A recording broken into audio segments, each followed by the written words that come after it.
ጤና ይስጥልኝ። ግንቦት 19 2018 ዓ.ም አርዕስተ ዜናውን በማስቀደም ዕለታዊ መረጃዎችን የምናደርሳችሁ ይሆናል። የብልጽግና አመራሮችን አጅቦ ሲጓዝ የነበረ ወታደራዊ ኦራል ተገልብጦ በርካታዎች ሙትና ቁስለኛ መሆናቸው ታወቀም። መነሻውን ከደብረ ወርቅ ከተማ በማድረግ የብልጽግና አመራሮችን አጅቦ ወደ ግንደወይን በሚወስደው መስመር ሲጓዝ የነበረም አንድ ወታደራዊ ኦራል ተሽከርካሪ ተገልብጦ በርካታ ወታደሮችና ካድሬዎች ሞትና ቁስለኛ መደረጋቸው ተነግሯል። መረጃውን ታደምጡታላችሁ። በሌላኛው መረጃችን በሸዋ ጠቅላይ ግዛት በጠላት ላይ በተወሰደ የተቀናጀ የመልሰው ማጥቃት እርምጃ በርካታ የአገዛዙ ኃይሎች መደምሰሳቸው ታውቋል። በዚህ የተቀናጀ ኦፕሬሽን የሸዋሮቢትና የአጣያ አካባቢዎችን ጨምሮ በተለያዩ ግንባሮች የጠላት ኃይል ተሽመድምዶ እንዲደመሰስና ቀሪው ኃይል እንዲበታተን መደረጉም ተነግሯል። መረጃውን ታደምጡታላችሁ። በስናን ወረዳ የአድማ ብተና አባላት ከነሙሉ ትጥቃቸው ፋኖን መቀላቀላቸውን ቀጥለዋል። አገዛዙ በአማራ ሕዝብ ላይ እየፈጸመ ያለውን የዘር ማጥፋት ድርጊትን በመቃወም የአድማ ብተና አባላቱ የውሻ ሞት አንሞትም በሚል ከነሙሉ ትጥቃቸው ወደ ፋኖ እየጎረፉ ነው። መረጃውን ታደምጡታላችሁ። 1447ኛው የኢድ አል አድሃ በዓልን አስመልክቶ የአማራ ፋኖ ብሔራዊ ንቅናቄና ሌሎች የእስልምና እምነት ተከታይ የሆኑ የድርጅቱ ከፍተኛ አመራሮች መልእክት እያስተላለፉ ነው። እሱንም አጠናቅረን ይዘን ቀርበናል። ታደምጡታላችሁ። ጤና ይስጥልኝ የተከበራችሁ አድማጭ ተመልካቾቻችን፣ እንደምን አረፈዳችሁ፣ እንደምን ዋላችሁ። ለመላው የእስልምና እምነት ተከታዮች እንኳን ለ1447ኛው የኢድ አል አድሃ ወይንም አረፋ በዓል አደረሳችሁ ለማለት እንወዳለን። በተለይ በማንነታችሁ ተለይታችሁ የግፈኞች በትር አርፎባችሁ ከቤት ንብረታችሁ ተፈናቅላችሁ በየመጠለያ ጣቢያውና በየጎዳናው እየተንከራተታችሁ የምትገኙ ወገኖቻችን፣ በማንነታችሁ ተለይታችሁ በግፈኛው አገዛዝ ሳስራችሁ በአሁን ሰዓት በግዞት እስር ቤት የምትገኙ ወገኖቻችን በአማራ ሕዝብ ላይ የተጋረጠውን የመጥፋት አደጋ ለመቀልበስና ፍትህ ለማስፈን በዱር በገደሉ እየተዋደቃችሁ የምትገኙ አርበኞቻችን እንኳን ለ1447ኛው የኢድ አል አድሃ ወይም አረፋ በዓል አደረሳችሁ። ይህ በዓል ትዕግስትና መስዋዕትነት በመጨረሻ ወደ ክብርና ድል የሚያደርሱ መሆኑን የምናስታውስበት ታላቅ ቀን በመሆኑ በመከራ ውስጥ ላላችሁ ወገኖቻችን ፈተናው የቱንም ያህል ቢከብድ የጨለማው ማታ ረጅም ቢሆን ነገር ግን የጠዋት ብርሃን መምጣቱ አይቀሬ ነው። የሰው ልጅ በጽናት የሚያልፍበት እያንዳንዱ ፈተና የድል ማለዳውን የሚያጠናክርበት ሂደት ነው። በድጋሚ እንኳን አደረሳችሁ። ኢድ ሙባረክ። ከመረብ ሚዲያ ማኔጅመንት ቡድን አድማጭ ተመልካቾቻችን ለዛሬ ግንቦት 19 2018 ዓ.ም የግንባር መረጃዎችንና ሌሎች ዕለታዊ መረጃዎችን አጠናቅረን ይዘን ቀርበናል። አብራችሁን ቆዩ።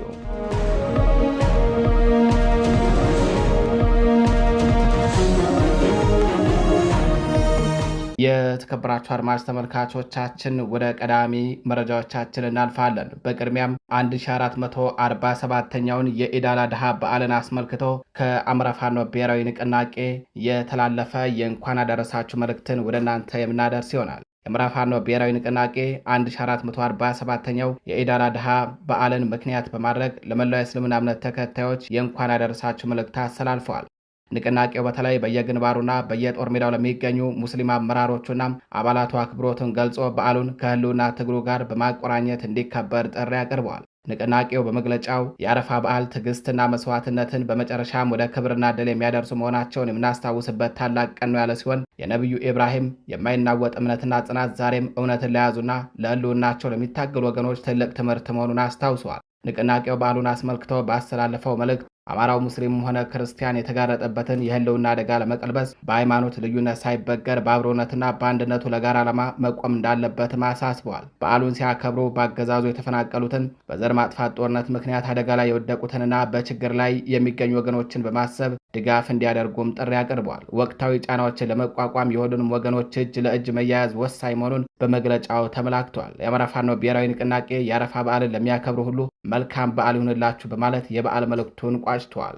በተያያዘ ዜና የአማራ ፋኖ ብሔራዊ ንቅናቄ ጤና መምሪያ ኃላፊ ዶክተር አቡበክር ሰይድ 1447ኛውን የኢድ አል አድሃ አረፋ በዓልን አስመልክተው ባስተላለፉት መልእክት ቋሚ ጥላታችን ግፍና ጭቆና ነው ሲሉም ገልጸዋል። ኃላፊው በዓሉን ምክንያት በማድረግ የትግል ቃል ኪዳን መታደሱን ገልጸው የጤና ሙያተኞች ትግሉን እንዲቀላቀሉም ጥሪ አቅርበዋል። ዶክተር አቡበክር የአረፋ በዓል የህሊና ፍጹም ተገዥነትንና መስዋዕትነትን እንደሚያስተምር ጠቁመው የአማራ ፋኖ ብሔራዊ ንቅናቄ መመስረት መነሻው ፍትሐዊነትና የተቀደሰ መስዋዕትነት መሆኑን አስረድተዋል። ንቅናቄው የህልውና ስጋትን ለመቅረፍና ለተበደሉ ሁሉ ለመቋም የሚታገል ግፍና ጭቆናን ብቻ እንደ ዋና ጥላት የያዘ የትውልድ ክስተት መሆኑን ገልጸዋል። ዶክተር አቡበክር በመልእክታቸው የበዓሉ ማዕከላዊ መልእክት ለፈጣሪ ፍጹም መታዘዝ መሆኑን ልክ እንደ ነቢዩ ኢብራሂም ታሪክ ሁሉ ዓላማን ለማሳካት የሚከፈል መስዋዕትነት በፈጣሪ ዘንድ ዋጋ እንዳለው ጠቅሰዋል። አጭር ጊዜን ተሻግሮ መላው አማራን የሚወክል ድርጅት መገንባት መቻሉ የትግሉን አቅም የሚያሳይ መሆኑንና ይህንን የተቀደሰ ዓላማ ለማሳካት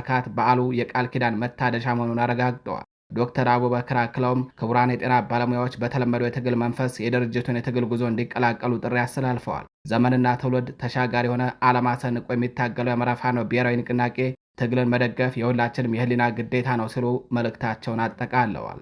በተያያዘ በአማራ ፋኖ ብሔራዊ ንቅናቄ ወሎ ቤት አማራ ቀጠና ምኒልክ ዕዝ የማህበራዊ ጉዳዮች መምሪያ ኃላፊ ሐጂ ኑረዲን አበበ ሐሰን ለ1447ኛው የኢድ አል አድሃ በዓልን አስመልክቶ የእንኳን አደረሳችሁ መልእክት አስተላልፈዋል። የመምሪያ ኃላፊ አርበኛ ሐጂ ኑረዲን አበበ ሐሰን በዓሉ የጋራ እሴቶችን የምናጠናክርበትና ለተቸገሩ ወገኖች የምንደርስበት ወቅት ሊሆን እንደሚገባ አሳስበዋል። አርበኛ ሐጂ ኑረዲን በመልእክታቸው የኢድ አል አድሃ በዓል ሙስሊም ማህበረሰብ ከሌሎች ወገኖቹ ጋር ያለውን አንድነትና አብሮነት የሚያጠናክርበት ልዩ አጋጣሚ መሆኑንም ገልጸዋል። በዓሉ በሰላም ተጀምሮ በሰላም እንዲጠናቀቅ የሁሉንም አካል ትብብር የጠየቁት ኃላፊው በዓሉን ስናከብር ከተለመደው ድምቀት በተጨማሪ ለሌሎች በመድረስ መሆን እንዳለበትም አስገንዝበዋል። በዓሉን በተግባር ለመግለጽ የሚከተሉትን ዋና ዋና ተግባራት ቅድሚያ ሰጥቶ እንዲከናወኑም ጥሪ አቅርበዋል። ካለው ላይ በማካፈል አቅመ ደካሞችን መርዳት፣ ከቀያቸው የተፈናቀሉ ወገኖችን ማገዝ፣ በጦርነት የቆሰሉ ወንድሞችና እህቶችን እንዲሁም ጓዶችን መጠየቅና መርዳት፣ ለወገን ሲሉ ሕይወታቸውን የሰጡ ሸሂድ ቤተሰቦችን መንከባከብ፣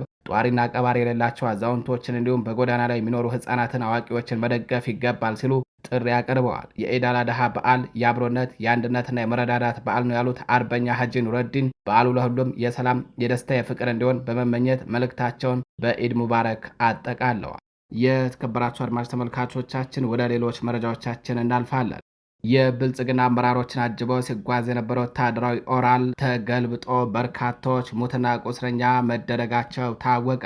መነሻውን ከደብረ ወርቅ ከተማ በማድረግ የብልጽግና አመራሮችን አጅቦ ወደ ግንደወይን በሚወስደው መስመር ላይ ሲጓዝ የነበረ አንድ ወታደራዊ ተሽከርካሪ ተገልብጧል።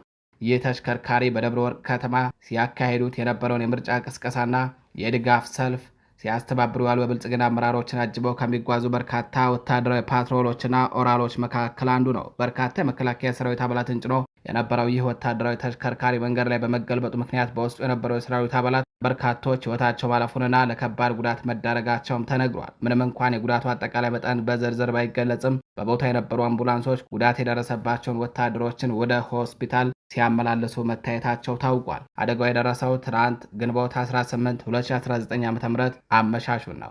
በሌላኛው መረጃችን በሸዋ ጠቅላይ ግዛት በጠላት ላይ በተወሰደ የተቀናጀ መልሶ ማጥቃት እርምጃ በርካታ ያገዛዙ ወታደሮች መደምሰሳቸው ታወቀም። በዚህ የተቀናጀ ኦፕሬሽን የሸዋሮቢትና የአጣያ አካባቢዎችን ጨምሮ በተለያዩ ግንባሮች የጠላት ኃይል ተሽመርምሮ እንዲደመሰስና እንዲበታተን ተደርጓል። በአማራ ፋኖ ብሔራዊ ንቅናቄ ሸዋ ጠቅላይ ግዛት አሳምነው እዝ መሐመድ ቢሆነኝ ኮር ስር የሚገኘው ደጃዝማች ተሰማ እርገጤ ክፍለ ጦር ከጀግኖቹ አባት አርበኞች ጋር በመቀናጀት በጠላት ላይ ከባድ እርምጃ በመውሰድ ድል ተቀዳጅቷል።